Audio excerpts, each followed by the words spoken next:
bonsoir. Merci, cher public, une fois encore pour votre présence.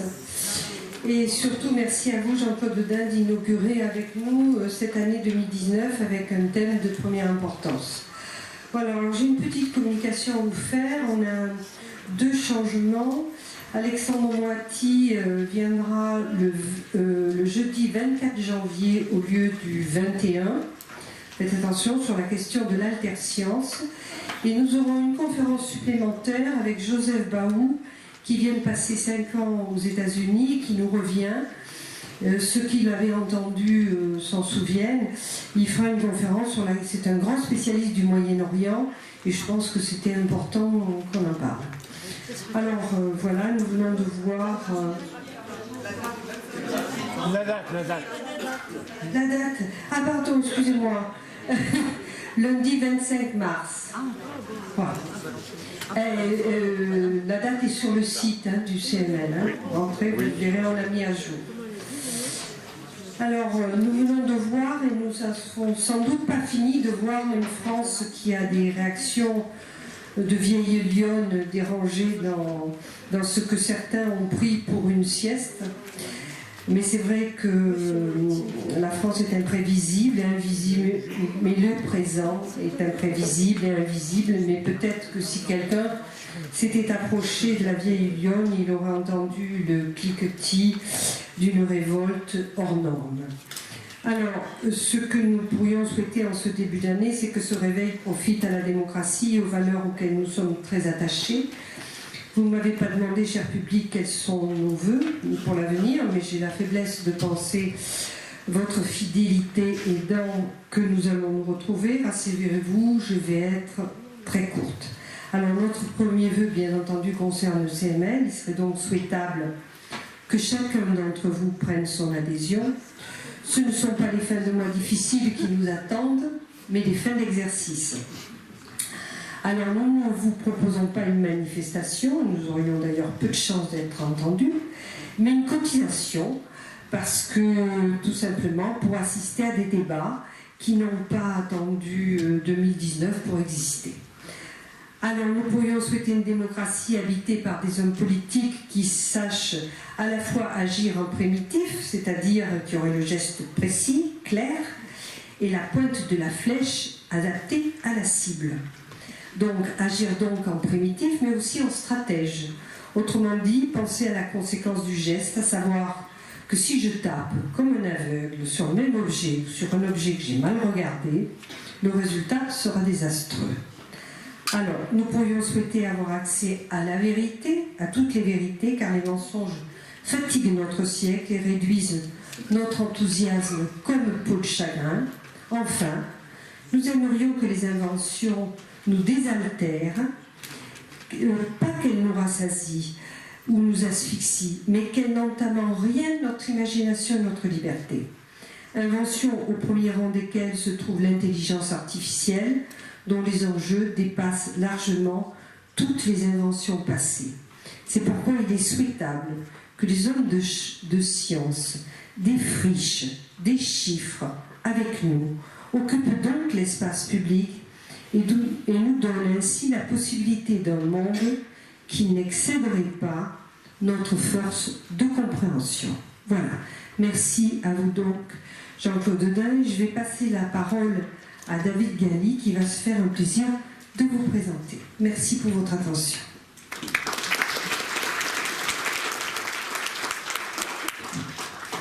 Merci Marie-Paul. C'est un plaisir de vous rejoindre ce soir au CML.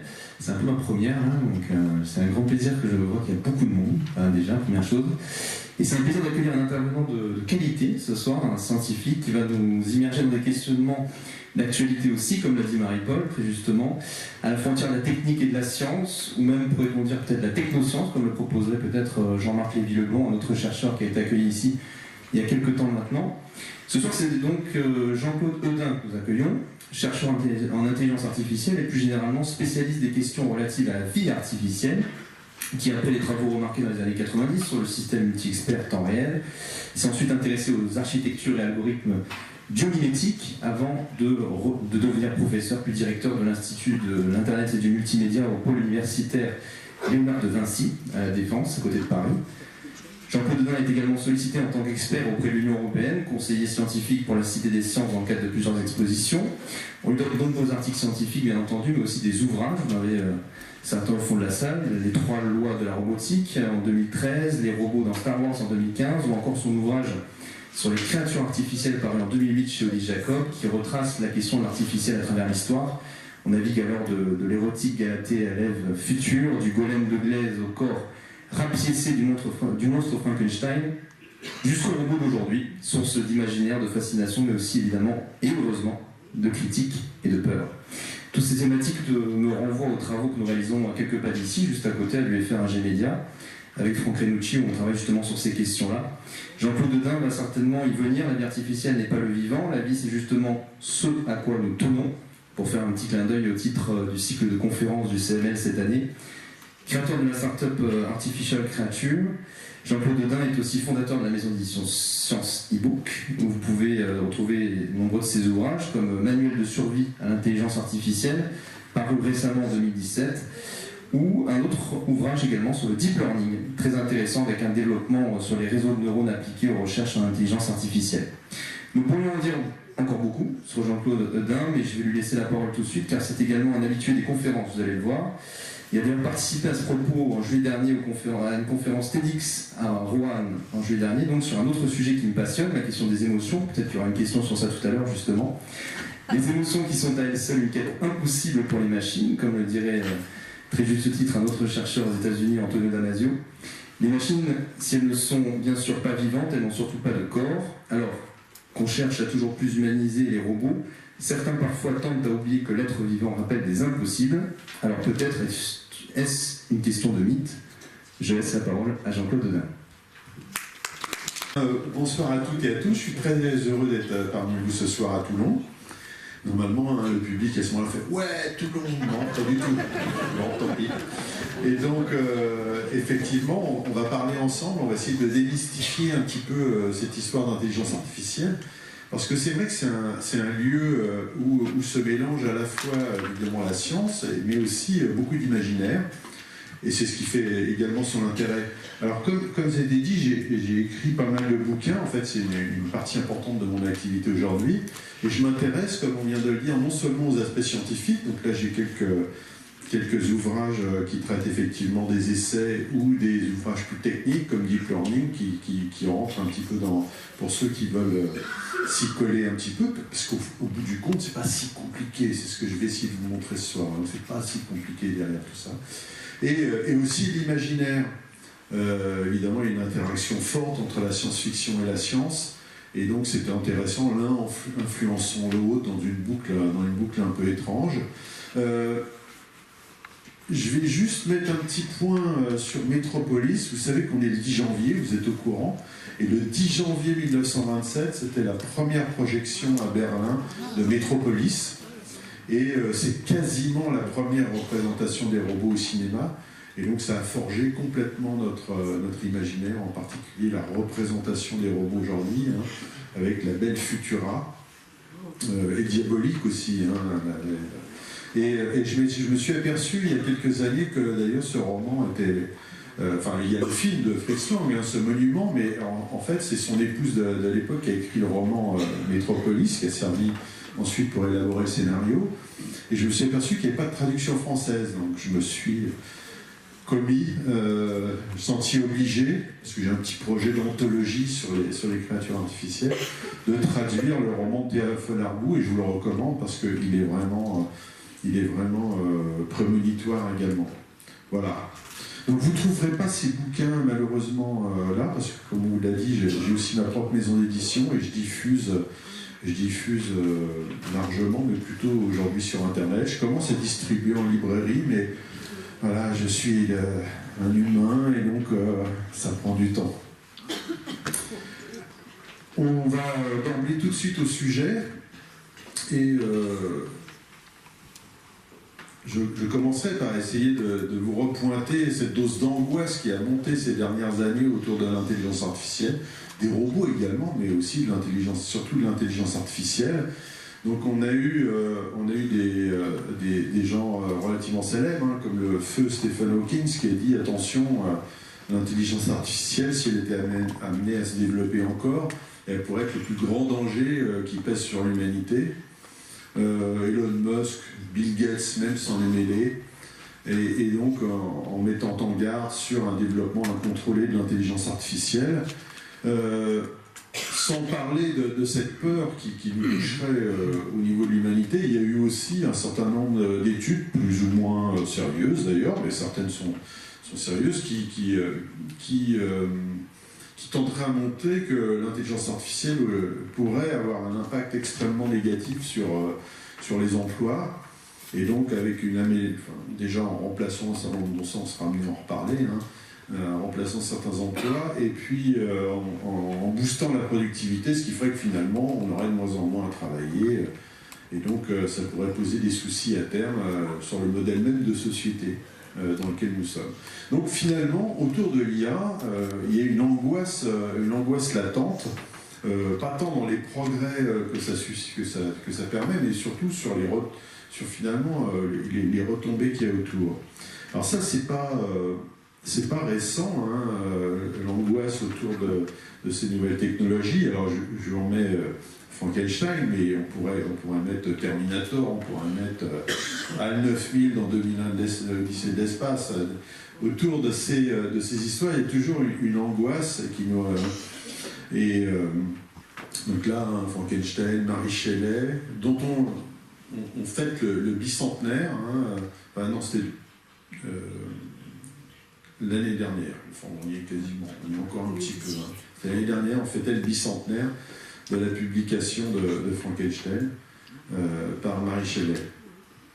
Et qui déjà est un roman un peu largement prémonitoire sur le besoin d'une éthique en science pour ne pas faire complètement n'importe quoi. Et évidemment, l'intelligence artificielle n'échappe pas à la règle, en particulier avec un grand mythe que je vais aborder, puisque mon titre est Mythe et réalité. Donc on va commencer par un des mythes les plus importants de l'intelligence artificielle, qui est celui de la singularité technologique. Alors là, je vous ai mis la tête du pauvre Johnny Depp, hein, dans un film qui a été... qui s'appelle Transcendance, qui n'a pas été un grand succès commercial, mais qui avait l'originalité de s'intéresser au ce mythe de la singularité, qui a un certain nombre de conséquences. En particulier, on voit le pauvre Johnny Depp est décédé, ça n'a pas l'air de lui réussir, et il a été téléchargé dans un ordinateur, et donc accède de cette manière à l'immortalité et devient une quasi-divinité. Alors cette histoire de singularité, on va s'y arrêter un petit peu, parce qu'elle est assez intéressante. Et elle regroupe en fait un petit peu cette angoisse latente autour de l'IA. Alors qu'est-ce que c'est que cette idée ? Eh bien, c'est M. Kurzweil qui même s'il n'en est pas complètement à l'origine, c'est lui qui l'a popularisé en 2005 avec un ouvrage qui s'appelait The Singularity is Near, la singularité est proche. Alors de quoi il s'agit ? Son idée, c'est que finalement l'intelligence humaine nous permet de créer de la technologie, et en retour cette technologie, les ordinateurs, hein, c'est ça qu'il a clairement en tête derrière en particulier, et cette technologie nous permet ensuite d'augmenter notre intelligence. En tout cas on espère. Et cette boucle, il montre dans son ouvrage, en tout cas il essaie de montrer qu'elle va en s'accélérant. Et que ça peut s'accélérer tellement qu'à un moment donné, on atteindra un point où, et finalement, on aura une super intelligence artificielle qui prendra de relais de l'intelligence humaine. Et comme il dit dans son ouvrage, ça sera la dernière invention qu'on aura besoin de faire, puisque à partir de là, eh bien, tous nos problèmes seront résolus par cette super intelligence, quasi-divinité, hein. Une intelligence telle qui nous échapperait tellement elle est importante. Et ce qui est d'autant plus angoissant, c'est qu'il se situe dans le temps d'une façon relativement précise, hein, son avènement autour des années, alors ça dépend un peu des versions, mais en gros autour des 2045. Et donc ça devrait aller relativement vite. Alors évidemment, c'est un hyper-optimiste, et il pense que cette super-intelligence eh bien, résoudra tous les problèmes de l'humanité, et comme ça, on pourra vivre éternellement, parce que un des problèmes de l'immortalité, selon lui, c'est bien sûr la mort et la vie, et donc en devenant immortel, en se faisant télécharger dans une machine, eh bien, on accéderait à l'immortalité. Voilà. Maintenant, il y a des gens beaucoup plus pessimistes, dont Stephen Hawking, qui lui a dit non mais attendez, s'il y a une super intelligence, il n'est pas du tout certain qu'elle nous voit avec un bon œil, et il se pourrait très bien que finalement elle décide de nous rayer de la liste des problèmes sur la planète. Donc c'est en ce sens qu'il disait d'une certaine manière, c'est la plus grande menace qui pourrait peser sur l'humanité. Alors, est-ce que cette histoire de... Alors, pourquoi ça s'appelle la singularité technologique? Parce qu'au moment où elle survient, et d'ailleurs c'est une référence au trou noir de Stephen Hawking, eh bien, quand elle survient, si elle survient, eh bien, on n'est plus capable de prédire ce qui va se passer ensuite. Donc, il y a un horizon, finalement, de prédiction, et au-delà de cette singularité technologique, de cet avènement d'une IA hyper intelligente, eh bien, on ne sait plus dire ce qui se passera derrière. Plus faire de prédictions, puisque finalement elle prendrait le contrôle et serait capable de s'améliorer encore elle-même, etc., et de résoudre un certain nombre de problèmes. D'où le terme de singularité technologique. Alors sur quoi s'appuie Kurzweil pour essayer d'étayer son argumentation?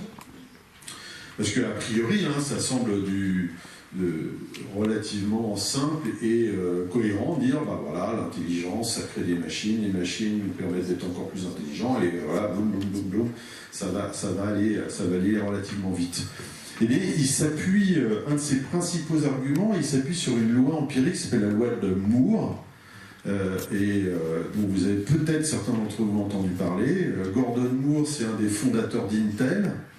Intel, c'est une des grandes marques à qui on doit en particulier en 1976, si je me rappelle bien, ou 14, le premier microprocesseur. Et donc lui, dans sa vie de start-upper, qui a eu du succès, microprocesseur, ça a révolutionné notre société, eh bien, il a fait au bout d'un certain nombre d'années, il a fait une prédiction empirique, c'est-à-dire en disant, tous les 2 ans, eh bien, on va être capable de créer des microprocesseurs qui vont aller, en gros, qui vont être 2 fois plus rapides et à un coût identique. Donc au début c'était 18 mois, 2 ans, peu importe, on va résumer à 2 ans. Et voilà, et donc finalement, ça va nous permettre de faire des machines de plus en plus puissantes. Et c'est vrai que cette loi empirique est restée vraie pendant de très nombreuses années. Pratiquement jusqu'à la mi-2004-2005 en tout cas, on a continué à faire des processeurs dont on doublait tous les 2 ans la fréquence d'horloge jusqu'à atteindre des fréquences impressionnantes et donc des puissances de calcul impressionnantes. Et quand on met les petits points sur une courbe comme ça, eh bien on s'aperçoit qu'effectivement, pendant un certain nombre d'années, jusqu'au à peu près ici, eh bien, la loi de Moore elle est restée vraie. L'argument de Kurzweil, c'est de dire, eh bien, si on poursuit cette courbe, comme ça a été vrai pendant très longtemps et ça continue en quelque sorte à être vrai, eh bien, si on poursuit la courbe, comme on ferait de façon un petit peu statistique, un petit peu pour essayer de voir ce qui va se passer, eh bien, on obtient une jolie courbe exponentielle et on s'aperçoit que si ça continue comme ça, eh bien, on dépasse la capacité de calcul d'un humain aux alentours de 2020-2030 et puis de tous les humains en 2045, etc., etc. Et donc, il en déduit que eh bien, la singularité est proche, c'est-à-dire qu'à ce stade, on aura l'avènement d'une intelligence artificielle par une telle puissance de calcul qu'elle dépassera tout ce que pourraient mettre en commun les cerveaux humains sur la planète. Donc, encore une fois, il y a les optimistes, puis il y a les pessimistes, mais est-ce que cette histoire de singularité a une chance d'arriver? Alors on est un certain nombre à penser que non. En fait, moi je dirais même qu'il n'y a quasi aucune chance. Alors quels sont les arguments qui nous permettent de dire que ça a très très peu de chances d'arriver? Il y en a plusieurs. La première déjà, c'est qu'à partir de 2005, eh bien, la courbe est plus aussi, on n'arrive plus à doubler la fréquence des processeurs tous les 2 ans. C'est fini. Pour des raisons essentiellement technologiques, c'est-à-dire que pour multiplier par 2 la fréquence de fonctionnement des processeurs, eh bien, il faut dessiner de plus en plus fin sur le silicium. Vous voyez, les circuits imprimés, un microprocesseur, c'est un petit peu la même chose, mais en beaucoup plus petit. Et on trace sur le silicium, avec des lasers, les traits qui vont conduire les faisceaux d'électrons entre transistors. Mais le problème, c'est que si on veut les faire encore plus petits, et donc s'ils sont plus petits, ils vont aller plus vite, eh bien, il faut diminuer la taille des traits. Déjà, on a des difficultés de plus en plus importantes à faire des lasers qui sont capables de dessiner à des tailles importantes, mais de toute façon, il y a un moment, le trait est tellement fin qu'il n'y a plus assez d'électrons qui passent, et du coup, on atteint un peu les limites de cette technologie, puisque voilà, on peut imaginer ensuite faire de la science-fiction en disant voilà, on fera des machines avec un seul électron ou un seul atome, etc. Toujours est-il qu'on n'y est pas. Et donc, mais en tout cas, l'électronique telle qu'on la connaît a des limites physiques claires et ce qu'on appelle le mur, à partir duquel eh bien, on a des soucis et ça devient compliqué avec cette technologie. Donc déjà, sur l'histoire ça en prend un petit coup dans l'aile, mais il y a aussi beaucoup d'autres arguments. Moi, je pense que mon argument principal, c'est la puissance de calcul, c'est pas l'intelligence. C'est pas parce qu'on fait une machine infiniment puissante qu'on serait infiniment intelligent.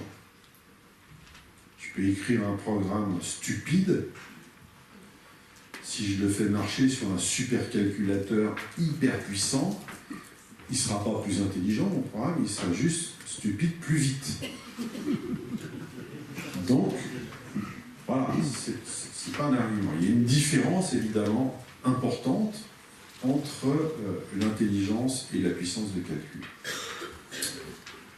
Il y a d'autres arguments qui sont du type c'est joli, c'est une expérience de pensée intéressante, mais dans la réalité ça ne marche pas, en particulier à cause des ressources. Une augmentation exponentielle comme ça veut dire une augmentation exponentielle aussi de l'énergie nécessaire, des ressources nécessaires, et on sait tous très bien compris aujourd'hui que c'est absolument pas le cas. Et puis il y a encore d'autres arguments, etc. L'acceptation sociale, qui montre que la probabilité que ça arrive est voisine de 0. Il y a plein de choses en théorie qui sont possibles, mais on s'aperçoit qu'en pratique, dans la réalité, eh bien, ça ne peut pas arriver.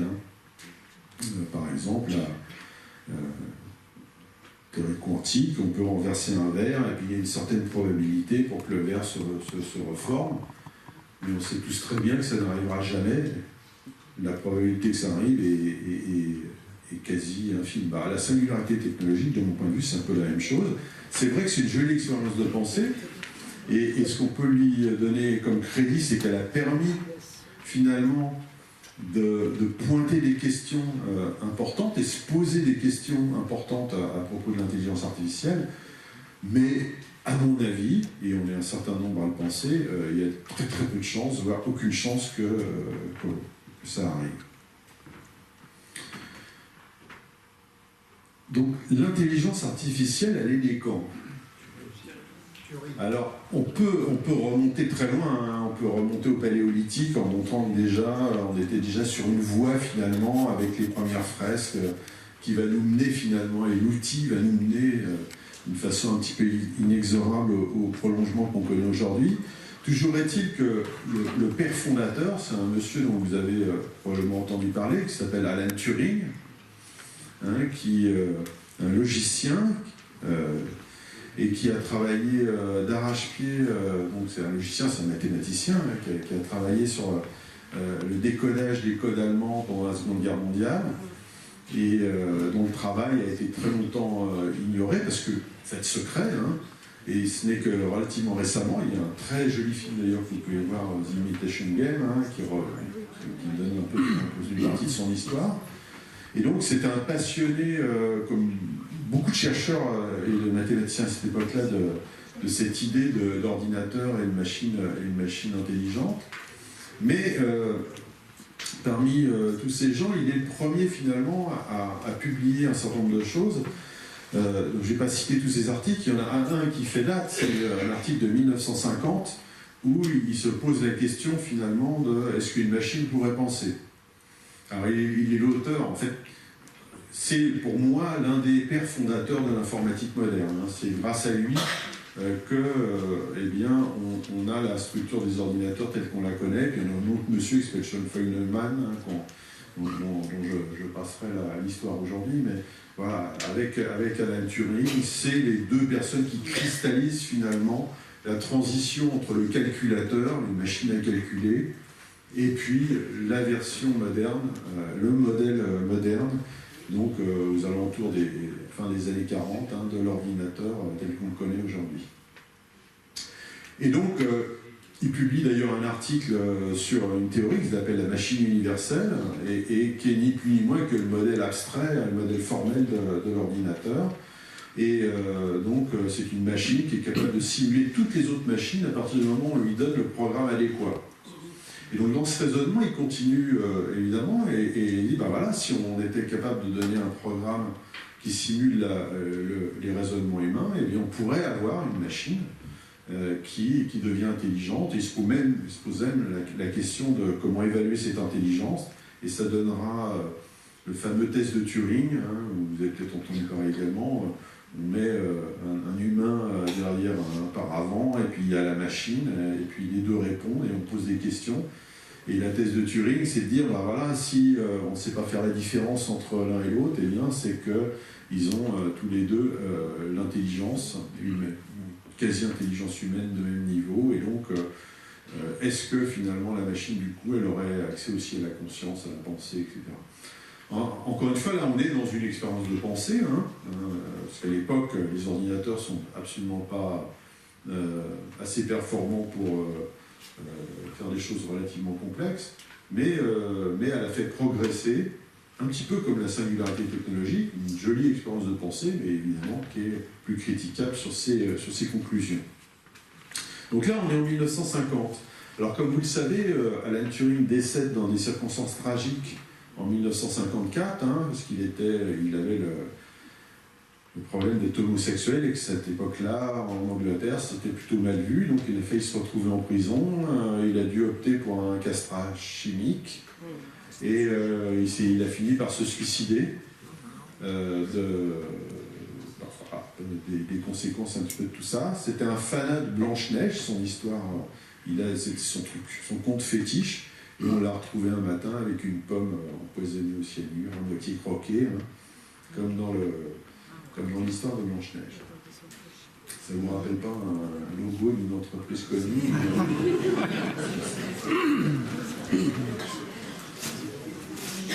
L'histoire des mondes, donc, c'est le père fondateur de l'intelligence artificielle, mais il ne la nomme pas en tant que telle. Hein. En gros, il publie finalement la problématique que sera l'intelligence artificielle. Et c'est en 1956, donc 2 ans après sa mort, qu'un groupe de librius organise aux États-Unis, au Dartmouth College, un workshop l'été, une séance de travail sur une petite vingtaine. Hein. Donc les principaux, c'est John McCarthy, Claude Shannon, hein, donc assez connu pour sa théorie de l'information, Marvin Minsky et d'autres, hein, et qui décident d'avoir cette école d'été, qui font financer par la fondation Rockefeller, je crois.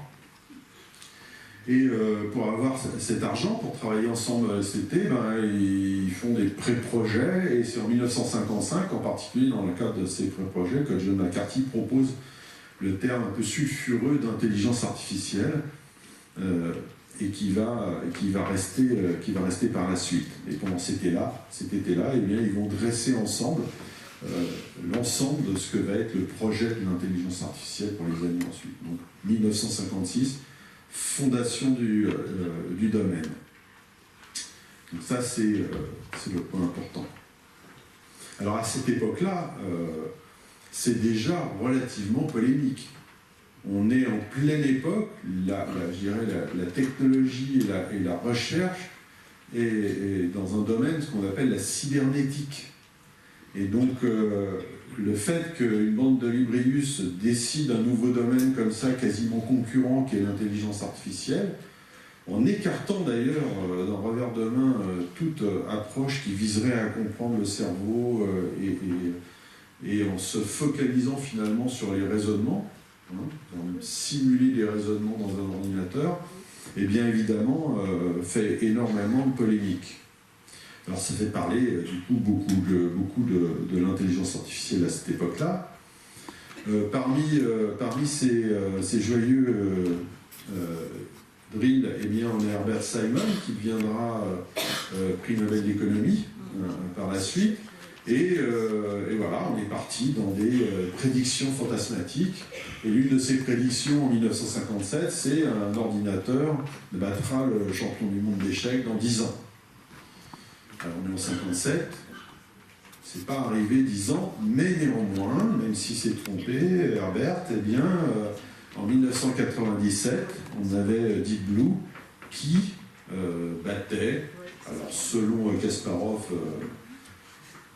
il n'est pas d'accord du tout, il ne pense pas avoir été battu, lui, mais il a quand même été battu et par Deep Blue en 1997, qui a été une espèce de premier coup de semonce en disant attention, l'intelligence humaine, parce que les échecs ont toujours été un sujet un petit peu, je dirais, de recherche au niveau de l'intelligence artificielle, parce que c'est un peu un symbole de l'intelligence, il y a une combinatoire des coups très importante, et puis on est tous impressionnés quand on voit un vrai joueur d'échecs, on se dit ouais, je suis intelligent, lui. Donc voilà, qu'une machine enfonce le pauvre Kasparov sur plusieurs parties comme ça, et bien évidemment, ça avait fait frémir un petit peu. Alors, je ne vais pas vous raconter par le fil toute l'histoire de l'intelligence artificielle, mais ce qu'il faut voir, c'est que c'est une succession, finalement, d'étés torrides divers beaucoup plus froids. Donc, le premier été torride, c'est la création de l'intelligence artificielle en 1956. Et l'envolée lyrique autour des prédictions qui s'en sont suivies. Et puis derrière, c'est plus compliqué, quoi.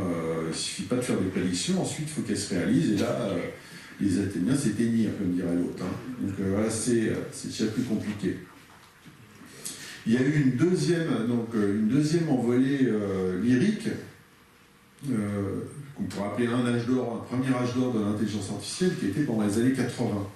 En fait, il se passe quelque chose à la fin des années 1970, dans une université connue qui s'appelle, c'est pas l'université de Toulon, désolé, c'est l'université Stanford aux États-Unis, et un doctorant publie dans sa thèse le premier système expert qui s'appelle Dindral, qui fait de la chimie moléculaire, peu importe, et il s'ensuit quelques mois après un système expert qui fera beaucoup plus parler lui, qui s'appelle Mycin, et qui est capable de diagnostiquer des maladies bactériennes du sang et de faire donner finalement la liste, le nom m'échappe là, des médicaments et du traitement qu'il va falloir suivre derrière. Et avec un niveau d'expertise quasi équivalent à celui aux médecins qui ont servi. Et donc là aussi, on se prend à rêver, on se pose même pendant les années, donc ces fameux systèmes experts, on se dit finalement ça va permettre de mettre dans des ordinateurs toute l'expertise dans tous les domaines, et finalement on n'aura plus besoin de programmer, on pourra avoir des gens des cogniticiens qui prennent l'expertise des experts et les mettent dans les machines, et voilà. Et on se pose déjà la question, finalement on n'aura peut-être plus besoin de médecins, tout le monde pourra avec un système expert diagnostiquer ses maladies. Alors voilà, on retrouve beaucoup des questionnements qu'on a encore aujourd'hui, mais à la fin il y en a même qui pensent que finalement il y aura l'informatique, ce ne sera plus que des systèmes experts, tout le reste va disparaître. Et donc ça ne s'est pas passé. bien évidemment. Pourquoi? Parce qu'à la fin des années 80, début des années 90, on s'aperçoit que c'est très compliqué de faire un système expert pour des applications relativement complexes. Alors faire des prototypes avec quelques milliers de règles, parce que ça marche avec des règles, du type si je vois ça, eh bien j'obtiens tel résultat. Ayant cet résultat, on peut enclencher une nouvelle règle et des raisonnements, un petit peu comme si Socrate est un homme, les hommes sont mortels, donc on peut faire des raisonnements comme ça, et donc ça permet de faire des déductions. Et bien on s'aperçoit que sur des applications réellement complexes, c'est très compliqué, et très vite, ça coûte très cher, finalement, on n'y arrive pas, et que peut-être qu'avec des bonnes méthodes bien classiques, eh bien, finalement, on s'en sort mieux et ça coûte moins cher. Un exemple, à cette époque-là, moi, parmi les projets sur lesquels je travaille, parce que j'ai vécu cette époque glorieuse, c'est déjà les projets de voitures autonomes. Et dans les projets auxquels j'ai participé, eh bien, on codait effectivement, on essayait de coder un certain nombre de comportements sous la forme de systèmes experts qui réagissent en temps réel dans le véhicule, etc. Et on s'aperçoit que programmer le comportement d'un conducteur sous la forme d'un certain nombre de règles, et très rapidement, il y a un nombre de règles incroyables, que ça ne suffit pas et que certaines se contredisent les unes les autres et que c'est un gros plat de spaghettis impossible à maintenir. Et donc ça ne marche pas aussi bien qu'on l'imagine. Et donc fin des années 80, boum, l'envolée des systèmes experts est stoppée un petit peu relativement brutalement, parce que dans ces cas-là, les financements s'arrêtent, et puis boum, voilà. Ça s'arrête un petit peu rapidement. Et pendant les années 90 et une bonne partie du début des années 2000, eh bien, l'IA va devenir un petit peu, presque à un certain moment, à la fin des années, début des années 90, c'est même plutôt mal vu de faire de l'intelligence artificielle. Donc, il n'y a que des Librius comme moi qui persévèrent, on se dit, bah non, il faut continuer, mais on n'utilise plus le terme IA, enfin, on va continuer à utiliser l'acronyme, mais en disant, bon, on fait de l'informatique avancée.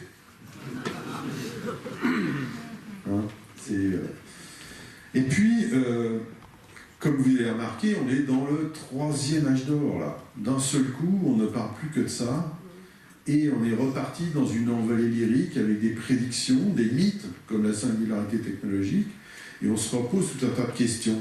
Alors il y avait c'est comme les tremblements de terre, il y avait des signes avant-coureurs, un petit peu de ça. Un des premiers signes avant-coureurs, c'est la victoire de Watson sur un jeu américain très connu qui s'appelle Jeopardy, qui est en gros question pour un champion. Hein.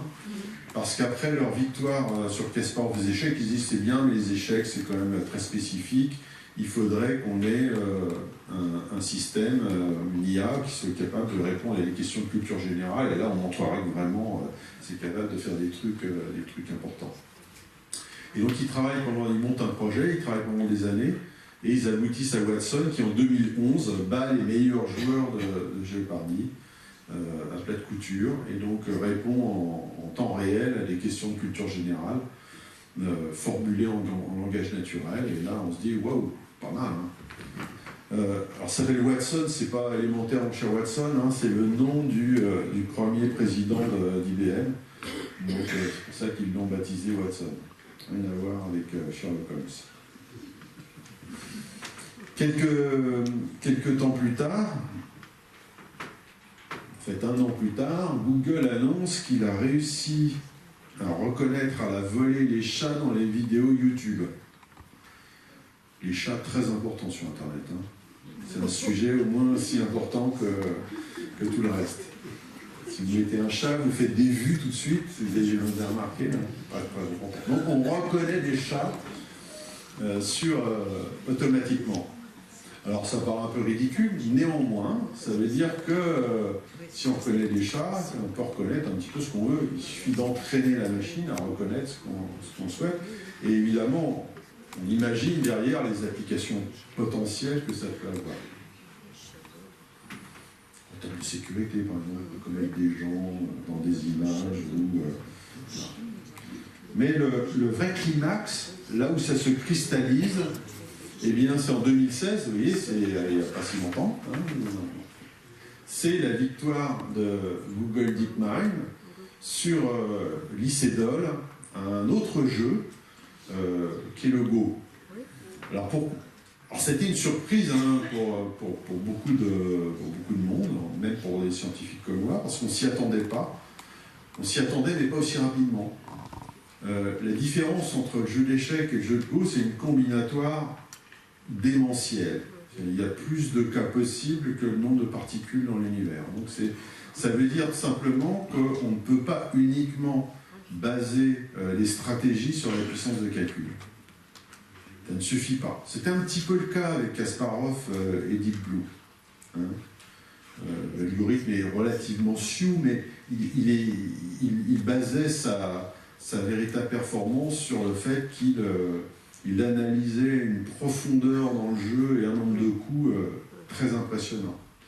Là, on peut faire ce qu'on veut, alors il faut le faire quand même, hein, mais on n'y arrivera pas parce que de toute façon, la combinatoire des cas, le nombre de cas envisagés est tellement colossal qu'il faut, eh bien, comme les joueurs de Go l'ont, c'est de l'expérience, de la créativité, voilà, tenir compte un petit peu de ce qui est en train de se passer, etc. Et donc, le fait qu'un programme d'un seul coup batte comme ça l'un des meilleurs joueurs au monde, et puis ensuite ça s'est précipité, ensuite ça a battu vraiment tous les meilleurs joueurs du monde, donc il n'y avait plus photo, hein. L'un d'eux dira j'ai joué avec Dieu, c'est pas la peine de circuler, il n'y a rien à voir, quoi, terminé, puisque DeepMind écrase littéralement tous les humains, quels qu'ils soient, au jeu de Go. Alors je passe sur l'histoire, ça répercutera aussi sur d'autres jeux, sur le poker, il y aura des expériences avec d'autres jeux. Mais là, on a quelque chose qui commence à devenir d'une certaine manière surhumain. Avec Deep Blue, on avait quelque chose qui était en gros du niveau des meilleurs humains. Mais on arrivait encore à trouver des gens qui pourraient battre le truc. Là, c'est terminé, circuler. Alors, l'ICEDOL, contrairement à Kasparov, le prendra très bien. Kasparov, il a piqué du colère, hein, c'est tout juste si... là, l'ICEDOL, il dit, bah, ça va nous permettre d'envisager, d'apprendre mieux, de faire des progrès dans notre connaissance du jeu de Go. Il était... sont différentes. Alors, sur quoi sont basées ces technologies-là qui ont permis ces performances à partir des années, moitié des années 2000? Eh bien, c'est un retour finalement au réseau de neurones. Alors, les réseaux de neurones, ils ne sont pas récents, hein, ils ont été... les réseaux de neurones artificiels, j'entends, les réseaux de neurones naturels, ça fait des lurette qu'ils existent. Et d'ailleurs... là, j'ai une photo de réseau de neurones dans le cortex d'une souris. Et donc, il y a une cellule qu'on retrouve chez tous les animaux, nous y compris, dès que l'on parle d'intelligence, c'est ce fameux neurone. Hein. Alors, à quoi ça ressemble, un neurone? Alors, même s'il y a une variété de neurones très importante, ils ont toutes à peu près la même structure, c'est-à-dire un corps cellulaire, c'est une cellule vivante comme les autres, avec un noyau et l'ADN à l'intérieur, mais ça a la particularité d'avoir des entrées, les dendrites là, sur lesquelles, qui peuvent se connecter à d'autres neurones, et puis une sortie, un axone, qui véhicule finalement le résultat de ce qu'a calculé, entre guillemets, le neurone. Et comme c'est ce qui fonde notre intelligence, l'intuition, c'est de dire, ben voilà, si on est capable de faire une machine avec des petits automates comme ça, eh bien, on serait capable de faire des machines relativement performantes. Alors cette idée-là, comme je le disais, elle n'est pas récente. En fait, elle est née dans le courant cybernétique dont je parlais tout à l'heure, et avec des messieurs qui s'appellent McCulloch et Pitts, qui publient en 1943 le premier modèle de neurones abstrait, formel.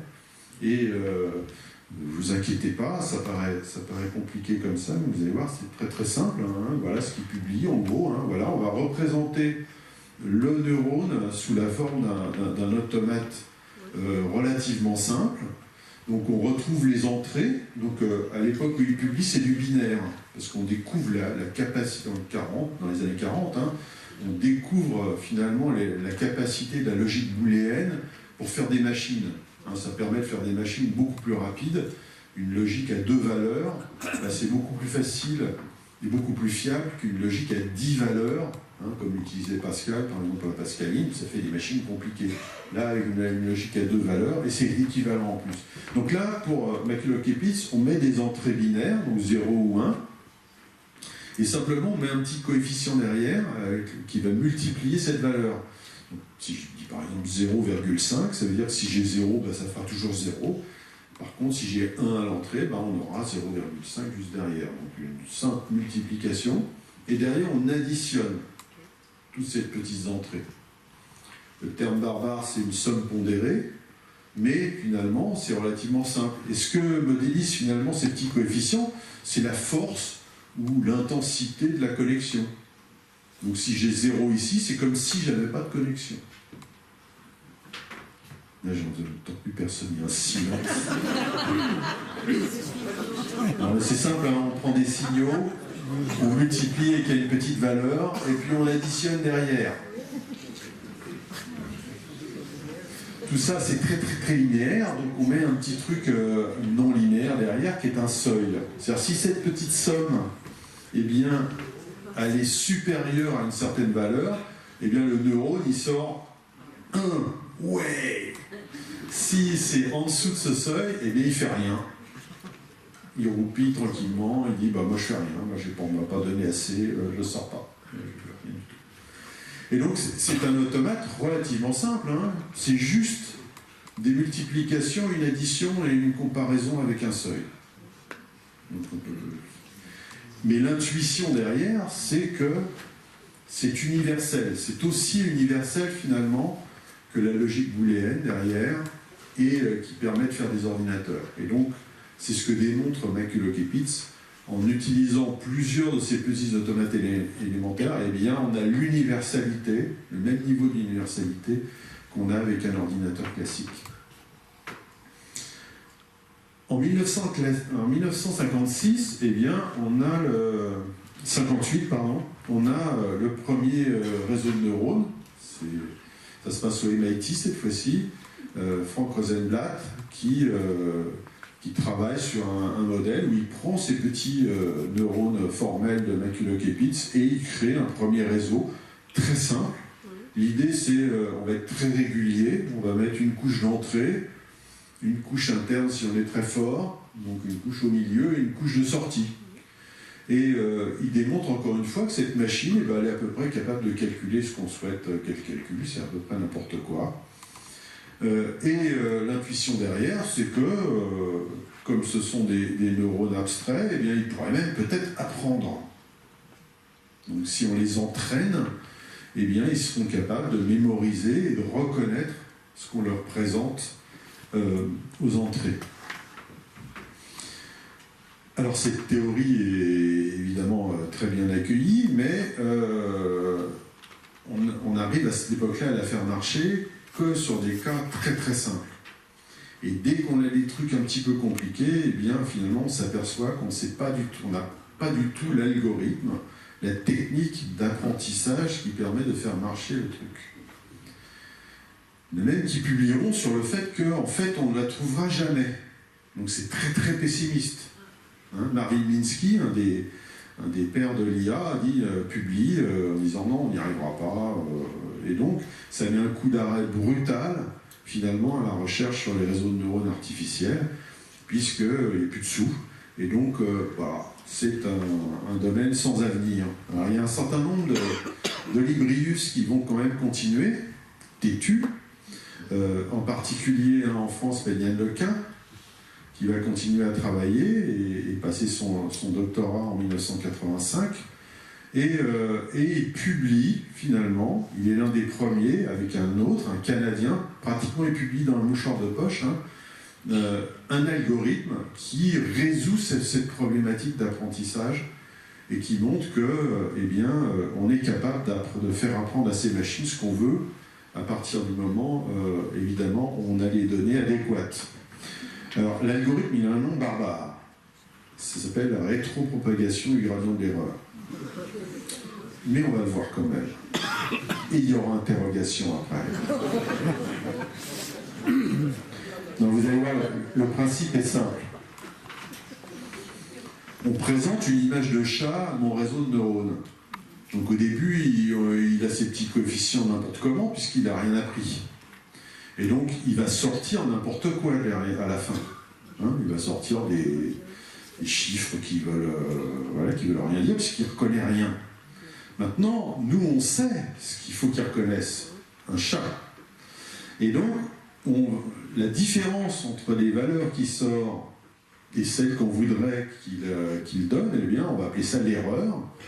Et on va prendre cette erreur et on va donc c'est une petite différence, juste une soustraction, et on va prendre ce chiffre-là et on va le rétropropager vers de la sortie vers l'entrée en modifiant les petits coefficients, on a parlé tout à l'heure, jusqu'à temps qu'on obtienne la sortie qu'on voulait.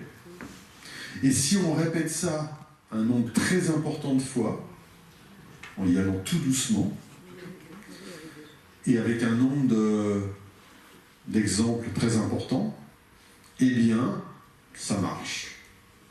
Et le truc est capable de reconnaître le chat ensuite.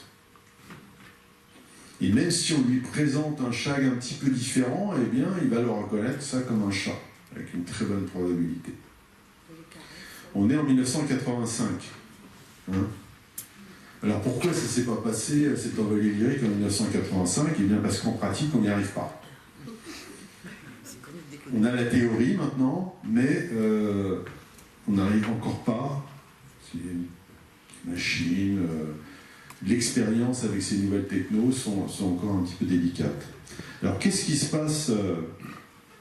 Pourquoi on en est là aujourd'hui ? Qu'est-ce qui s'est passé ? Eh bien ça se situe aux alentours des années 2011-2012, vous voyez là. Donc ça c'est juste une petite figure qui dit, ben voilà, quand on présente des chats, donc je pense que cet exemple-là, c'était bien sûr pas des chats, pas que des chats, eh bien le truc, grosso modo, il se trompe une fois sur deux. Donc on ne peut pas bâtir des applications avec un truc qui se trompe une fois sur deux.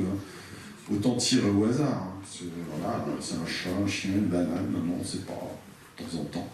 Donc ça ne marche pas, on ne peut pas bâtir des applications compliquées avec ça. Par contre, on voit bien qu'à partir d'ici, eh bien, boum, waouh, 85%. Ah oui. Donc, dès que les articles sortent, toute l'armada des chercheurs se met sur le sujet, et assez rapidement derrière, vous voyez, 2014-2015, aujourd'hui, on taquine les 100%, sur à peu près toutes les applications.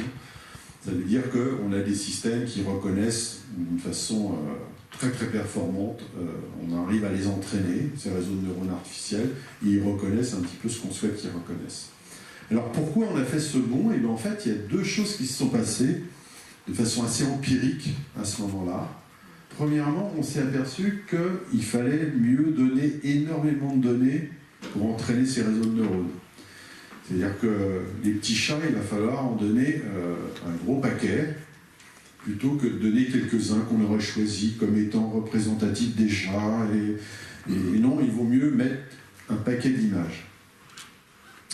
Alors, j'explique ça autrement, d'une façon un peu métaphorique, c'est qu'en 1985, si j'ai voulu faire un réseau de neurones qui reconnaît les chats, eh bien, pour avoir les données des chats, eh bien, j'aurais dû prendre mon appareil photo, ou pire, engager des gens pour aller prendre des photos de chats, et les récupérer, les traiter pour avoir les données, parce que je n'avais pas accès comme ça, si facilement les données de chats. Aujourd'hui, je me mets sur mon ordinateur, je prends mon moteur de recherche préféré et je dis chat, et j'ai des millions d'images de chats. Et donc, mine de rien, ça explique un petit peu pourquoi aujourd'hui on arrive à... Parce que l'accès aux données et le traitement des données est beaucoup plus facile. Mais si on met beaucoup d'images et que vous m'avez suivi, ça veut dire que mon algorithme de tout à l'heure, il va falloir une puissance de calcul très importante. Et là, c'est le deuxième obstacle. Mais quasiment dans le même temps, on s'aperçoit que, de façon encore une fois assez empirique, hein, que les cartes graphiques des ordinateurs permettent d'accélérer très fortement, et quand je dis très fortement, c'est ça boosté par des facteurs très très importants, l'algorithme d'apprentissage. Parce que finalement, quand on utilise le réseau, ça ne consomme pas énormément de puissance de calcul, c'est simplement, vous avez vu, des additions et des multiplications qui transitent dans le réseau comme ça. Bon, ça prend... Par contre, l'algorithme d'apprentissage, il faut y aller par petits bouts, on présente des images, on recommence, et ça prend... En gros, avant les cartes graphiques, c'est plusieurs semaines, voire plusieurs mois, et donc on a le temps de se perdre, de faire des trucs qui ne convergent plus, enfin voilà, c'est très compliqué. Les cartes graphiques transforment ça en quelques heures, quelques jours, et donc ça devient possible, et ça booste toutes les expérimentations, bien évidemment. Si on fait plus d'expérimentations, et qu'elle commence à marcher, on apprend par la pratique comment faire marcher cet algorithme. Et donc, c'est les progrès de ces dernières années. C'est ce qui va faire un boost, pas tant théorique, mais surtout en pratique, par l'accès aux données, et deuxièmement, une manne de calcul, merci aux gens qui jouent aux jeux vidéo, puisque en gros, si on a des cartes graphiques performantes, c'est un petit peu grâce à eux, eh bien, qui ont permis d'accélérer notablement les calculs. Alors, de mots, pourquoi ça accélère? Un réseau de neurones, comme vous voyez, ça fait des additions et des multiplications. Après, le seuil, c'est un petit peu plus compliqué, mais c'est pas grave, il y en a moins. Mais, et donc, ça calcule, pour faire court, sur des matrices. Or, c'est exactement ce que c'est faire parfaitement une carte graphique. Hein. Les images sont des matrices de valeurs.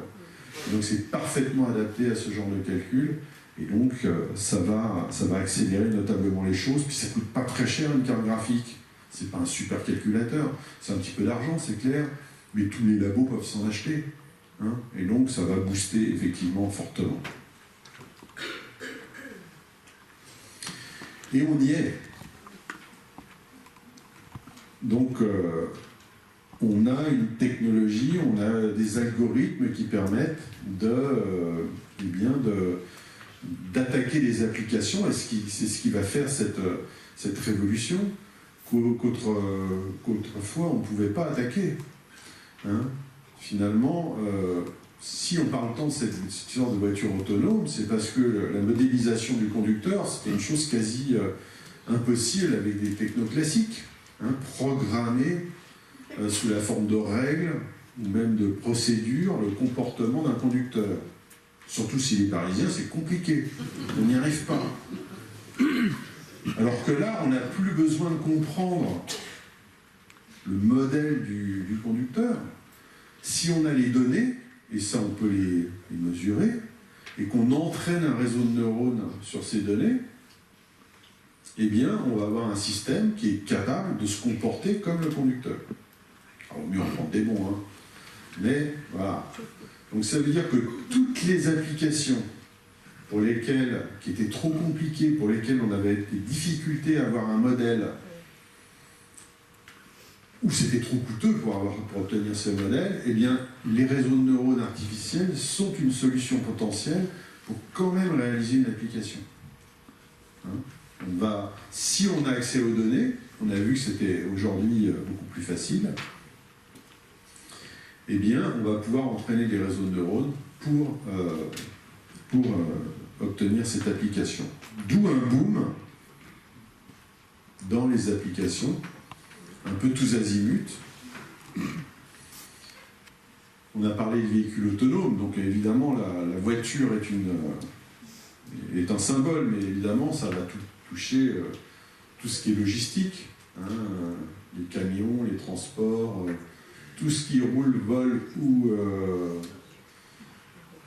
ou flotte sont des terrains aujourd'hui d'expérimentation en termes de conduite autonome.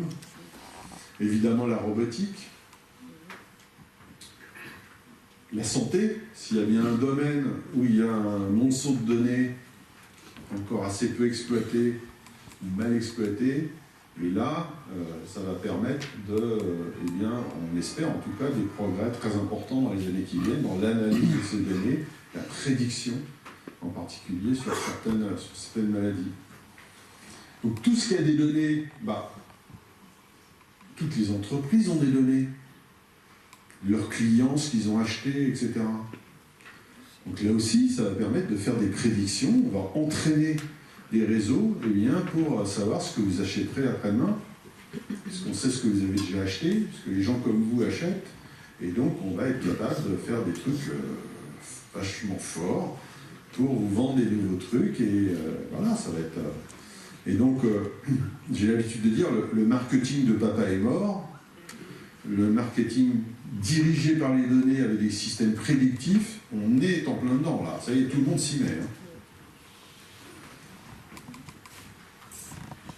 La finance, les banques et les assurances, évidemment, s'intéressent de très près à ça. Il n'y a pas que les GAFA qui ont des données. Votre banquier vous connaît mieux que vous-même. Il sait ce que vous achetez. Il peut retracer quasiment votre profil juste en regardant vos cartes bleues, ce que vous avez. Et donc, l'assureur, il vous connaît bien, et ensuite, en plus, il a plein d'assurés, il sait quel âge vous avez, la voiture que vous avez, etc. Tout un ensemble de données. Et donc, il peut entraîner un réseau de neurones, dire, il connaît les taux d'accident, il sait que vous avez un petit souci l'année dernière avec votre voiture, donc il a toutes ces données sur un nombre incroyable de personnes, et donc il peut entraîner un réseau de neurones pour reconnaître éventuellement les risques. Si quelqu'un se présente à lui, on va lui demander sa voiture, qu'est-ce que c'est, quelle année, quel âge il a, etc. Et le réseau va prédire finalement un risque d'assurance avec tout ce qu'il a ingurgité. Donc les applications sont sans fin, d'une certaine manière.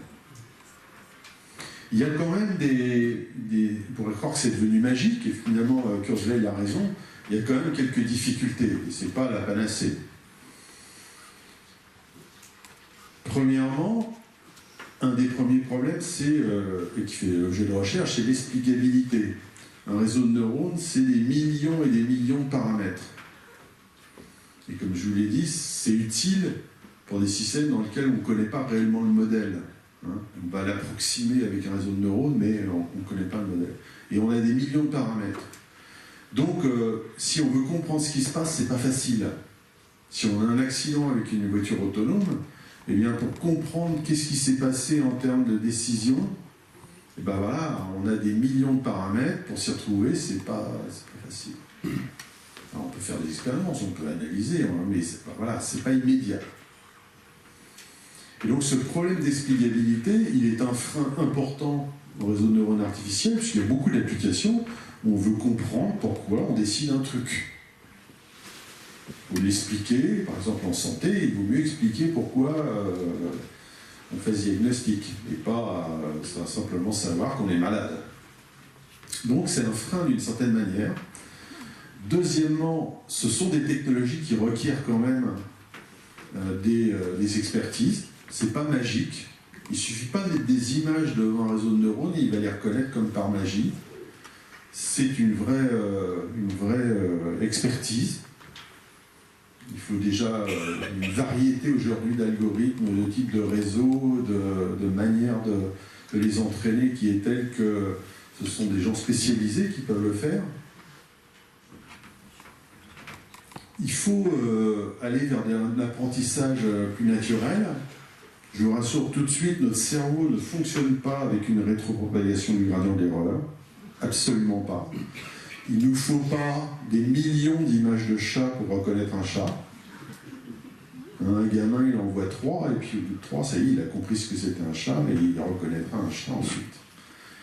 Donc là aussi, c'est un champ de recherche très important pour aller vers des algorithmes d'entraînement qui permettent, qui soient beaucoup plus naturels. Un autre problématique, c'est les biais. Alors, c'est pas vraiment la technologie des réseaux de neurones qui est la cause, mais si on utilise des données et que c'est capable d'apprendre, eh bien, ça va apprendre les bons comme les mauvais côtés. Et donc, il faut faire extrêmement attention aux données qu'on utilise pour les applications. Parce que si on ne fait pas attention, eh bien, on va retrouver dans les applications eh bien, tous les biais de notre société. Sexiste, raciste, etc. J'en passe. Hein.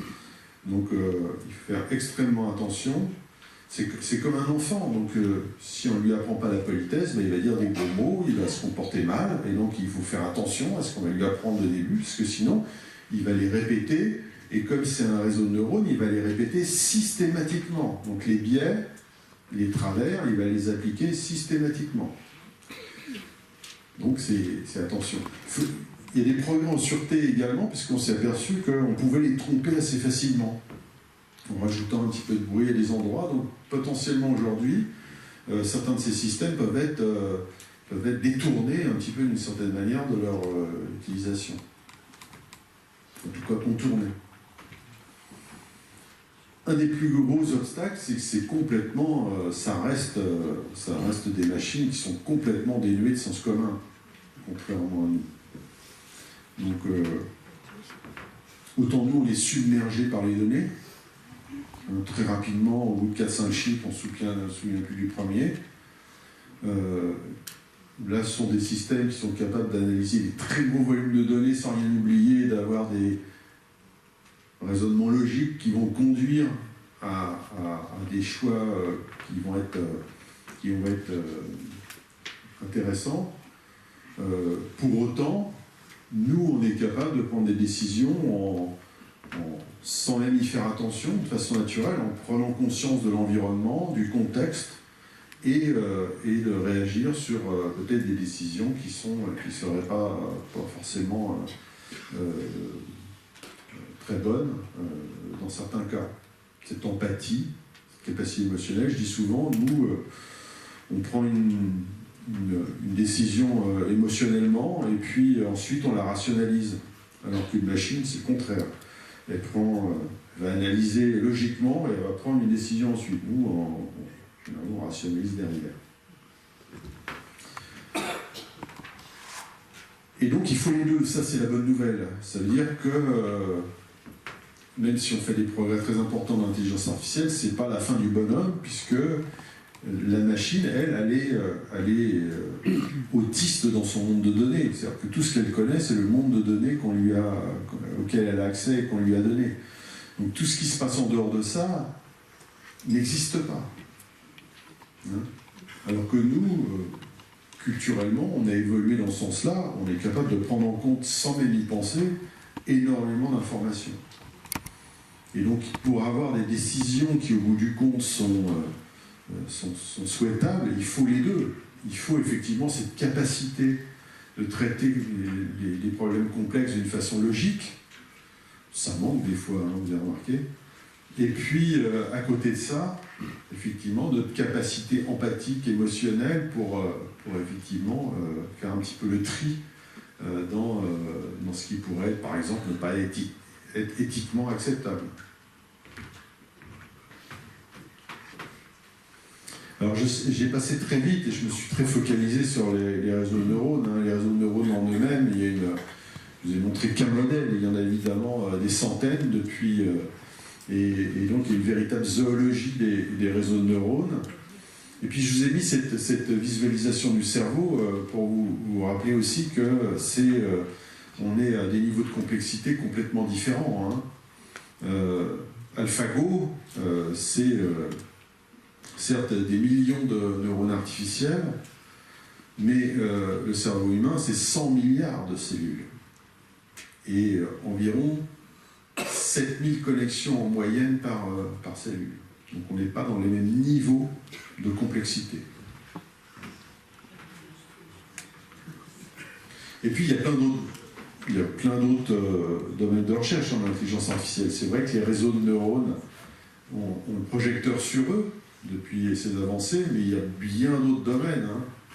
Et donc, il y a des progrès qui peuvent survenir également dans ces domaines-là.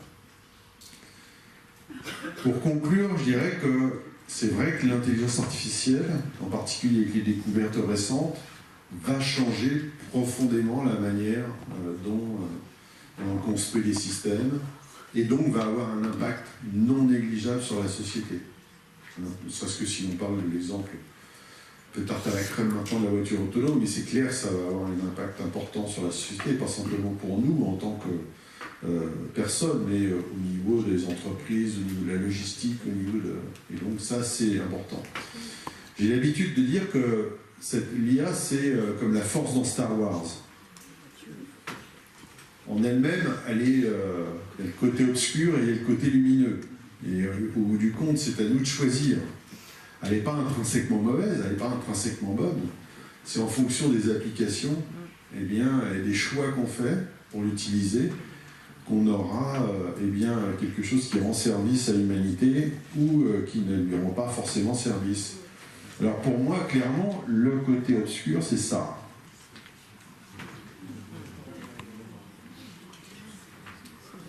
Hein? Bon, no comment. Ou s'axer sur la finance, uniquement, ou d'une façon importante.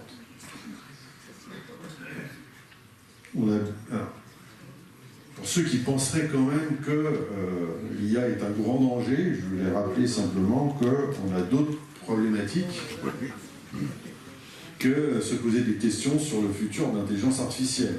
Surtout si, comme je l'ai dit, la singularité n'est pas du tout proche du presque pas. Il faut plutôt considérer l'intelligence artificielle comme un moyen d'augmenter notre intelligence, et on en a bien besoin. Surtout d'intelligence collective. Hein. On est très intelligent individuellement, mais collectivement, des fois, on a des surprises quand même. Et puis, si l'intelligence artificielle est une jeune discipline, comme un enfant, eh bien, vaut mieux l'entraîner avec l'éducation et l'art que la défense et la finance. Malheureusement, ce n'est pas tout à fait la voie qui est prise. Ceci dit, pour terminer sur une note plus optimiste, il y a un sursaut éthique très fort dans cette discipline. Il n'y a plus une conférence sans qu'il y ait l'éthique soit mise sur la table. J'ai beaucoup de mes collègues qui sont engagés très fortement sur l'application de principes éthiques dans l'ensemble de la recherche, mais aussi des applications derrière, parce que, encore une fois, c'est ce qu'on en fera qui changera les choses. Voilà, je vous remercie.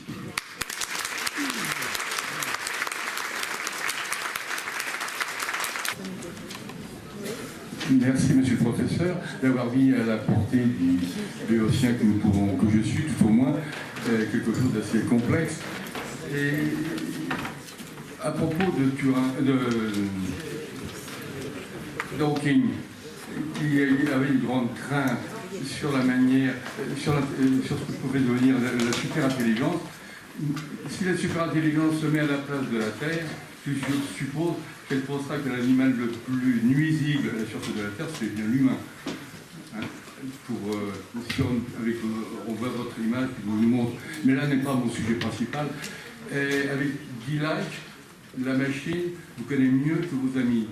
100 likes, la machine vous connaît mieux que la famille, et à partir de 230 likes sur Facebook ou ailleurs, la machine vous connaîtrait mieux que votre conjoint.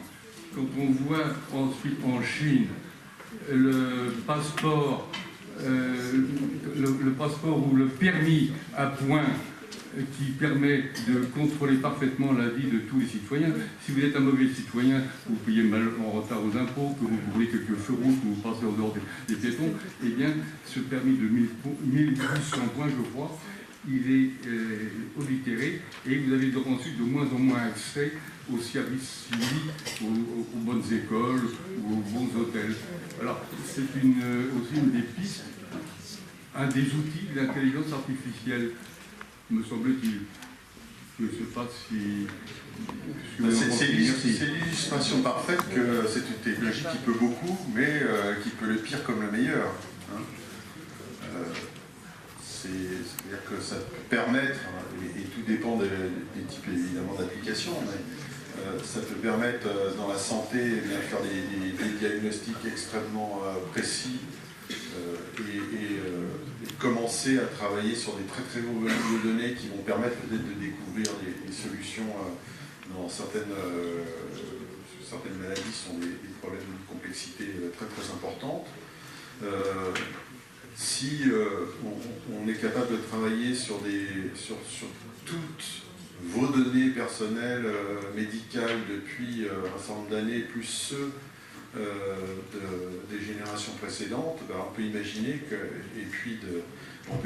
qu'on est capable plus simplement de faire un diagnostic comme ça en vous voyant 5 minutes et en vous disant voilà, vous avez ça, mais de prendre en compte énormément d'informations qui vont permettre d'avoir des diagnostics beaucoup plus précis, et qui tiennent compte éventuellement d'effets de bord potentiels qui n'ont pas été vus au départ. Enfin, voilà.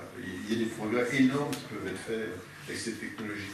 Mais ça peut être aussi utilisé pour discriminer et dire, ben voilà, vous avez telle maladie et vous avez une probabilité, même pas d'avoir la maladie, vous avez la probabilité d'avoir importante et donc on ne va pas vous assurer, on va pas, etc.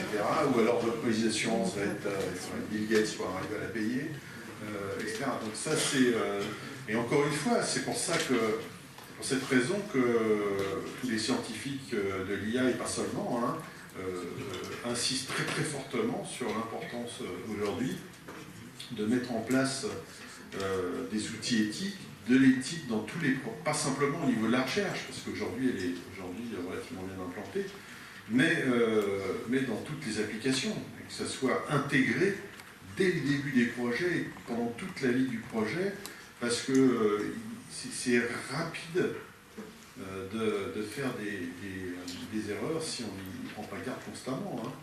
Puis, comme je le disais, prendre des données... si je déclarais humain uniquement et que je ne me servais que des gens qui sont dans cette salle, eh bien, il y aurait des biais évidents. Et probablement que si on présentait des humains, ben, il y en a qu'elle reconnaîtrait comme non humaine. Donc il faut faire très attention constamment à l'utilisation des données et appliquer l'éthique constamment. Malheureusement, ce qu'on peut dire, c'est que même s'il y a une intention très louable, en pratique c'est beaucoup plus compliqué. Je prendrai l'exemple du développement durable et puis de l'écologie. On n'arrête pas d'en parler. Tout le monde est au courant. Qui n'est pas au courant qu'on a des soucis? Qu'est-ce qu'on fait en pratique? Qui fait quoi? Qu'est-ce qu'on fait personnellement pour que ça change? Nicolas Hulot disait où sont mes troupes, quoi. L'éthique en techno, c'est un petit peu pareil. Il ne suffit pas de faire des déclarations, il faut ensuite l'appliquer au jour le jour et d'une façon extrêmement pratique. Donc c'est de la responsabilité de tous, pas simplement des chercheurs, c'est de la responsabilité des patrons d'entreprise aussi, pas utiliser la techno pour licencier des gens, mais plutôt pour augmenter l'intelligence de l'entreprise et donc du coup, au contraire, embaucher des gens. Bonsoir professeur. Je voulais vous poser une question. Au début de la conférence, vous parliez des limites du silicium au niveau de la finesse de gravure. Est-ce que vous savez quel matériau pourrait remplacer le silicium pour graver de plus en plus fin? Alors, il y a quelques années, il y a des candidats. Un exemple, par exemple, c'est l'arsenure de gallium. On fait des machines qui vont plus vite en arsenure de gallium, mais c'est plus compliqué, ça coûte plus cher. Et donc, on est quand même un petit peu au bout de cette vision de l'électronique telle qu'on l'imaginait après la Seconde Guerre mondiale, finalement. Tout ça Et il y a un certain nombre de pistes aujourd'hui, plus ou moins avancées, sur pas des remplacements, mais qui permettraient d'avoir des rapidités de calcul encore plus importantes.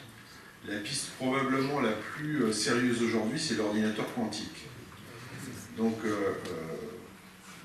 qu'est-ce que c'est? C'est une machine qui, au lieu de travailler sur des 0 et des 1, travaille sur ce qu'on appelle des qubits, c'est-à-dire des unités d'information élémentaires, mais où les états se superposent. C'est-à-dire que c'est à la fois 0 et 1.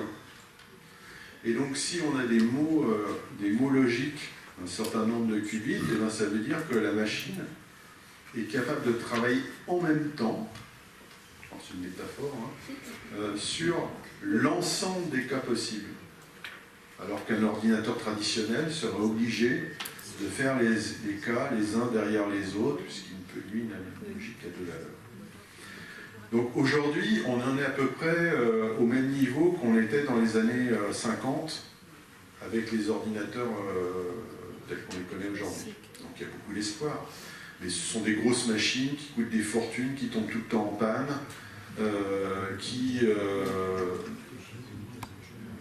que personne ne sait à peu près programmer, vraiment comme les machines de l'époque.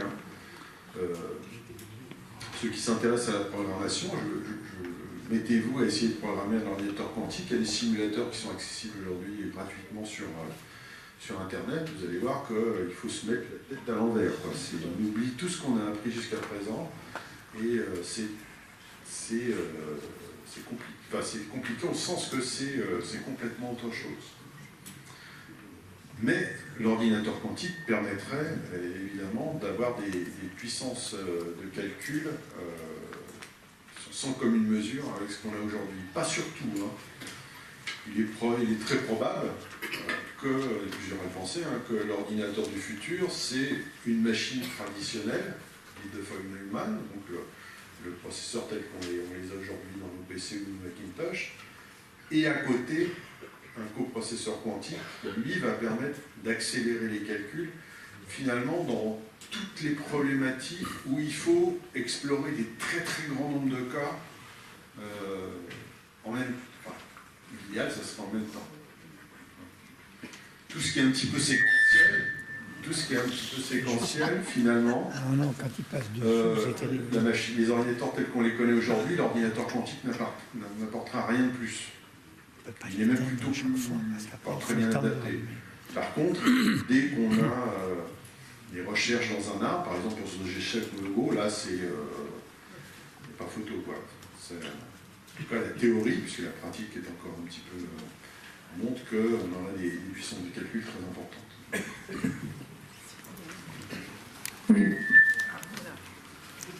Non, allez-y. Ouais. Je voulais vous poser une question, moi, relative au langage informatique. Aujourd'hui, dans l'absolu, si on met en relation pour élaborer un programme extrêmement sophistiqué plusieurs ordinateurs, pourrait-il créer un langage propre que nous ne serions pas capables de traduire? Qui ça, la machine? Non. Non, mais je vous rassure tout de suite, ces machines n'ont pas de volonté.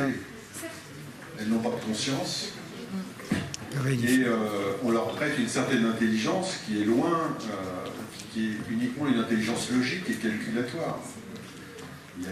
C'est pas l'objet de ce soir, mais il y a beaucoup d'autres formes d'intelligence, heureusement pour nous. C'est pas parce que vous avez été nul en maths et que vous n'allez pas avoir une vie épanouie et que vous n'allez pas exceller dans d'autres disciplines. Voilà, et donc cette idée que ça fait un peu partie de ce délire autour de la machine qui serait super intelligente et qui finalement à un moment donné déciderait de nous éliminer. Et commencerait d'ailleurs par inventer un langage mystérieux que seul serait capable de comprendre. Du coup, on serait mis un petit peu à côté. il y a des expériences en labo, hein, effectivement, sur l'apprentissage de la communication et des langages. Hein. Et il y a quelques réussites, il y a quelques articles intéressants qui montrent qu'effectivement, on commence à comprendre comment eh bien, on peut élaborer un langage et des signes, et puis ensuite, petit à petit, ça commence à ressembler à des communications qui ont un sens. Mais de là à dire que les machines pourraient s'en emparer pour nous faire un enfant dans le dos, si je puis dire, non, ça c'est encore... alors ça peut permettre de faire des très très bons... je suis un grand fan de science-fiction, hein, j'ai plus de 2500 ouvrages, mais donc ça fait des scénarios, et puis en science-fiction, il vaut mieux que ça se passe mal, parce que si ça se passe bien, il n'y a pas d'histoire. Mais dans la réalité des laboratoires est beaucoup plus laborieuse. Et comme je le disais pour les réseaux de neurones, en particulier tout à l'heure, cette idée que c'est autonome est fausse. Il y a même AlphaGo, il y avait une vingtaine de chercheurs et des équipes pléthoriques avec des financements très importants pour arriver à ces résultats. Aujourd'hui, même le plus simple des réseaux de neurones, vous allez y passer un sacré temps pour que ça fonctionne, quoi. Ça va pas se faire tout seul. Déjà, il va falloir travailler sur les données, ça vous prend un paquet de temps. Et ensuite c'est le début de l'histoire, quoi. Et donc, cette image d'Épinal dans laquelle voilà, c'est tout seul dans un coin et ça va apprendre, puis ça va progresser, puis d'un seul coup ça va devenir super intelligent, on est dans du délire. Bien. Non, il y a des hommes autour et ils travaillent dur pour arriver à faire des applications avec quelque chose qui s'inspire du vivant, qui s'inspire de notre cerveau, mais qui est encore très très loin de la capacité d'autonomie. Alors évidemment, quand on pousse le raisonnement, encore une fois, si on fait des expériences de pensée, c'est intéressant, et bien on peut se dire, oui, un jour, on aura une machine, qui aura une intelligence artificielle générale, et elle sera capable, etc. C'est pas encore demain la veille, quoi. Écoutez, ça me rassure. Merci. Merci beaucoup pour cette conférence. Écoutez, je pense qu'on avait encore beaucoup de questions à vous poser, mais peut-être la prochaine fois. Hein, voilà. Toutes les questions d'éthique. Merci.